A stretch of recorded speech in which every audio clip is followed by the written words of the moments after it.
Hi everyone, this is the Kilted Cajun. This is my channel, and I just spent about 10 minutes recording or not recording audio for this. I'm gonna go places. Maybe I'm a boomer. So, welcome back to my channel. This is a recap of She-Hulk, Attorney at Law, Episode 7. Anyone who's wondering if Daredevil shows up in this episode, I have some good news for you. He's not here yet. Why is that good news? Because it prolongs the inevitable demise of everything you love and cherish about the Netflix version of Daredevil. Because he's not showing up in this show. He's not showing up on Disney. No matter how much you want, no matter how much hope, it is going to be dashed to the rocks below. Netflix Daredevil is dead. You will not see the Kingpin, at least that version. You will see the characters, but they will be shallow, shallow versions of themselves. Poorly written, decently acted, because Charlie Cox is phenomenal apparently as Daredevil, but you still have to have good writing, good co-stars, good acting, and I have zero faith. But anyway, this episode of She-Hulk is all about therapy and getting dumped, and so Jennifer's got a boyfriend, and that boyfriend is good old Mr. Josh that she met at the wedding previous episode. They're dating. They go on a few dates.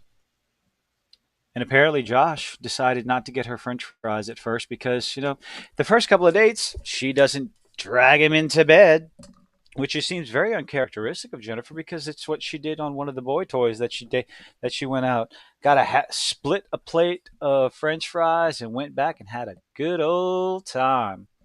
So I don't know. Maybe she's lost her groove and she's trying to get it back. But after a couple of dates, Josh decides to buy her French fries dipped in ice cream or chocolate shake or whatever. Which shout out to Wendy's. And that is the key to Jennifer's thighs. She decides to drag him into bed. Unwilling. No, I'm kidding. They have a nice little sleepover, and Jennifer, shockingly enough, wakes up by herself in bed. It's a shame. Maybe he had a job to do. Maybe he had something else to do. He had to get up early, get to work, and just didn't have the heart to wake up Jennifer, even though it's a Friday and she has a job to do. But throughout the whole dating process, one of the parts that I absolutely loved was the Jennifer texting back and forth during a business meeting, because professionalism in this show is paramount. I don't get it. The writing is piss poor. Anyway, CGI is still a ball of inconsistent shit. It's absolute. It just anytime She-Hulk is on screen with someone else, you know it. She is out of place. Still, the CGI, like everyone screamed again. I've said this over and over again, but after the trailer came out and everyone went, "Wow." I didn't know, the people that worked on Shrek were working on this CGI, and everyone complained, "Oh, it's just a trailer. Wait for the finished product. It's going to get better." It didn't. Not even a little bit. It did not get better. It's the same crap. This is I'm sorry, it's inexcusable. And or CGI is better than this. I don't think they have the same budget. Rings of Power. Oh God, that's the wrong show. Ha! Game of Thrones. House of the Dragon. House of the Dragon CGI is better than this. She-Hulk is the only thing you need to CGI on the screen. She's not a dragon. She's not a planet. She's not a starship flying through the air. It's just one person on the screen, and they can't even get that done. They can't even get it right. It's like they did CGI first draft. Yay, go send it, be done. No touch ups, no nothing. She is so out of place in every scene she's in. It's just so noticeable. I don't know what happened. Back to the morning after. The morning after, Jennifer sends old Josh a message. I'm still smiling. Josh does not respond.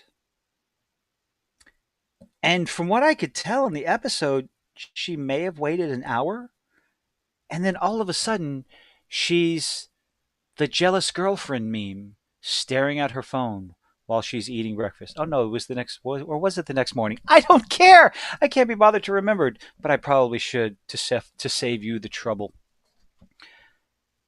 For the next 3 days, she is absolutely obsessing over her phone, constantly looking at it while she's eating, while she's exercising, while she's watching the Muppets cartoon, not cartoon, while she's watching the Muppets on TV, watching Miss Piggy break out of jail. Probably not the right choice of shows to be watching. Considering anyway, absolutely obsessing over her phone until early Sunday morning. Blonsky's parole officer decides to give her a call because apparently Blonsky's ankle bracelet has malfunctioned. So, naturally, being absolutely terrified of the possibility that Abomination is, on site, although you think with the amount of destruction that Abomination could cause, you would hear something more than just, ooh, a malfunctioning ankle bracelet or inhibitor. So, Mr. Parole Officer decides to uh, request the presence of She Hulk on site to go check on it. Jennifer, of course, she goes because we have to proceed with the plot. They show up. She Hulk standing there, again, out of place for some reason, standing in the worst possible part of the patio with her hand on the ceiling. Like it's an awning. There's an angle to it. She doesn't actually have to stand at the lowest part where her head is constantly touched. Like, what is that supposed to be funny? Oh, look, she can barely fit in there. It's like, no, take 2 steps to the left, her left, your right while you're watching it. Just takes 2 steps over, and there's plenty of headroom. Like, what is going on with this show? How is that funny? Ugh. Breathe in. So, anyway, moving on. Piss poor as Jennifer is going to leave. Of course, the parole officer bolts out of there as fast as he can because, oh my God, he's a coward. It's like, no, he's terrified of Blonsky and whatever Blonsky could become. Any rational human being would have the same reaction. Peace out as soon as possible. And then the most ridiculous scene in this episode, which is saying a lot, happens. If you're even remotely paying attention, you will see a fight between Manbull and El Aguila. Manbull is a character from Marvel Comics. El Aguila is a character from Marvel Comics. So are some other characters introduced later on in the show. I looked them up. They're, secondary little bit, side characters that show up here and there, I guess. I don't know. But in this show, they turned Manbull into a dumpy, frumpy, pot-bellied embarrassment of what he is in the comics. Because, hey, we have to make him look like a joke. El Aguila in the comics is a suave, debonair swashbuckler with, muscles and charisma, probably. In this, they make him look like a joke. He looks like he's wearing, just cheap cosplay. Not good cosplay, not dedicated to time devoted cosplay, but just cheap. I made this on the weekend. It's very cliche. But Manbull dumps him onto Jennifer's car, which breaks it. And Manbull then tries to charge at the car, and Jennifer turns into She-Hulk, grabs him by the horn, and flips him over his shoulder. And if you know anything about physics, the way She-Hulk tosses Manbull versus the way he falls over and continues is impossible. Based on the laws of gravity, physics, momentum, kinetic energy, all that other stuff. It'd be one thing if it's a blink and you miss it, but it's not. It's there. And once you see it, you can't not see it. It's just like one little bit of choreography and touch up would have fixed it. But what bothered me even more than that was the fact that there's a fight going on with two people who have abilities, and She-Hulk turns right back into Jennifer Walters before she knows the fight's over. Like, why would you do that? The only reason you would do that is because budgetary restraints. I don't know what this this is spending money on, but sure as hell isn't CGI. So yeah, back into Jennifer Walters. The rest of the episode is nothing more than a therapy session. Jennifer is still obsessed with her phone, and where's Josh? Wants to know why can't I get any cell phone service with for Josh. Blonsky goes to give her a nice little tour of the compound, facilities or whatever. There's a sweat lodge, and Jennifer is shown walking around, looking for reception and reception everywhere she goes. And later on, she finds a building, walks into the building, and oh, look, reception! And she's in a room with other pretty much, you know, B team superheroes with, oh, who's in it? Where is he? Um, Not Thunderball, Manbull, El Aguila, Saracen, which is apparently a vampire who can walk around during the day. Okay. And Porcupine are in there having a therapy session with Blonsky. And lo and behold, she's Jennifer at the moment. One of the guys from the wrecking crew shows up from the episode that where the guys jumped Jennifer in the alleyway and She-Hulk beat them up, even though the one guy that flew into the air and didn't land for a couple of seconds should be dead. So Jennifer, with her ability, her infinite ability, the way she can control her emotions infinitely more than Bruce, immediately turns into She-Hulk and attacks him with rage and anger on her face. So after that, she threatens him. Assault. Threatens him with assault because, that's a smart thing to do when you're an attorney.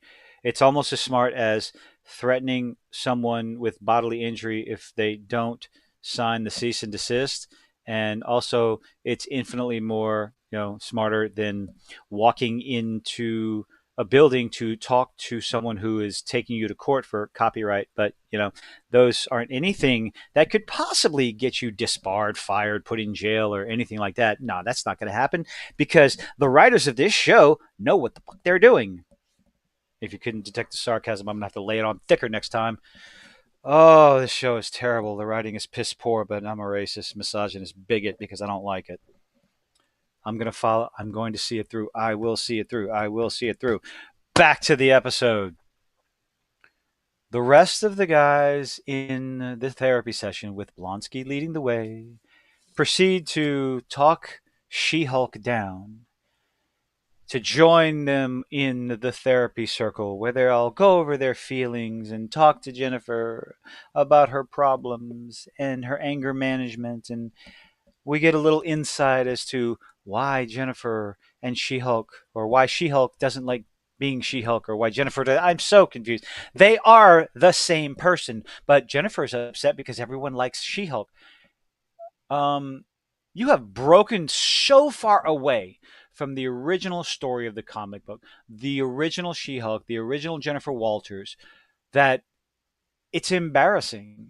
You are changing the character on such a concrete just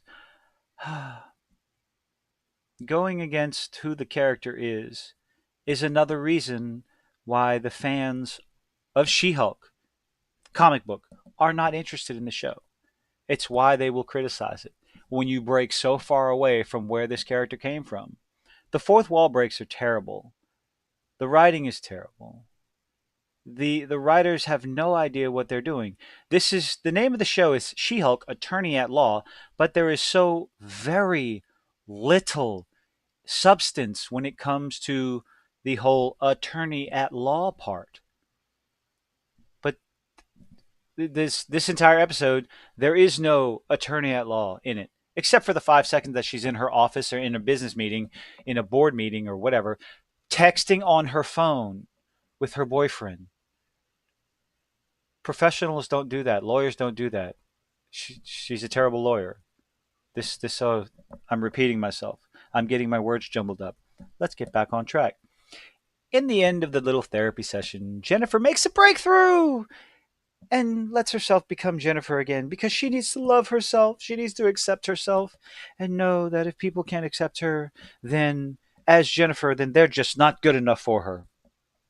And they convince her to delete old Josh's number because Josh is a bad man. He's ghosted Jennifer because he got what he wanted and he bolted right on out of there. Except they decide to go back 3 days and explain to you what Josh was doing. Shocker, but Josh was a bad guy. And he decided to copy everything off of Jennifer's phone, even though I don't think you can do that without the other person's passwords. I'm pretty sure that's not how phones work. You need to unlock the phone first. But who cares? These are great writers. This is good storytelling. This is good writing. And of course, he takes a picture of Jennifer. She naked in the bed. And apparently, he's a bad guy from the lab trying to move forward with the whole we have to kill Jennifer Walters. We have to kill She Hulk. Here's the problem. I did a little digging and I thought about it. I said, well, what happened? What would happen if somebody shot Bruce Banner in the head without him knowing about it? The general consensus would be it would break a few layers of skin. He would turn into the Hulk and beat the crap out of you.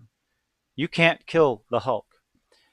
There are stories of the Hulk being atomized down to a skeletal level, and he just regenerates back, which is one of the more frustrating things about Bruce Banner's hand. Mark Ruffalo's Bruce Banner, his hand was not healing. You just turn into the Hulk and it would be back to normal. You wouldn't need Jennifer Walters' blood. It helped heal my hand.